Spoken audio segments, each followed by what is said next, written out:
தினம்தோறும் விளக்கேற்ற நல்ல எண்ணெய் இதயம் நல்லெண்ணெய். பீகார் சட்டமன்ற தேர்தலின் முடிவுகளை அறிவிக்கும் நாளான நவம்பர் 14ஆம் தேதி பீகாரின் மாற்றத்திற்கான நாள் என்று ராஷ்டிரிய ஜனதா தளத்தின் தலைவர் தேஜஸ்வி யாதவ் தெரிவித்துள்ளார். பீகார் தேர்தல் குறித்து தேர்தல் ஆணையம் வெளியிட்டுள்ள அறிவிப்பு குறித்து பேசியுள்ள தேஜஸ்வி யாதவ், பீகார் சட்டமன்ற தேர்தலில் வெற்றி பெற்று ஆட்சி அமைக்கப் போகும் இந்தி கூட்டணியின் அரசு மாற்றத்திற்கான அரசாகும். ஊழல், வேலையில்லா திண்டாட்டம், மோசமான உட்கட்டமைப்பு, சரியும் சட்டம் ஒழுங்கு, மோசடி, தவறான நிர்வாகம் உள்ளிட்ட பிரச்சனைகளை 20 ஆண்டுகளாக பீகார் சந்தித்து வருகிறது. 17 ஆண்டுகளாக ஆட்சியில் இருந்த தேசிய ஜனநாயக கூட்டணி செய்ய முடியாததை ஆட்சியில் இருந்த வெறும் 17 மாதங்களில் இந்தி கூட்டணி செய்து காட்டியது.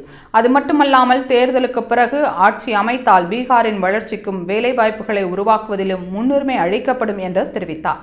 மேலும் இந்தி கூட்டணி ஆட்சியில் வேலை இல்லாமல் ஒரு இளைஞர் கூட பீகாரில் இருக்க மாட்டார் என்றும், வரும் சட்டமன்ற தேர்தலில் ஒவ்வொரு பீகாரியும் மாற்றத்திற்கான ஏஜென்ட் என்று தேஜஸ்வி யாதவ் கூறினார். இந்திய வரலாற்றிலேயே மோசமான ஆட்சியை பீகாரில் லாலு பிரசாத் வழங்கிய நிலையில் அவரது மகன் கொடுக்கும் வாக்குறுதிகள் மக்கள் மத்தியில் வியப்பை ஏற்படுத்தியுள்ளது.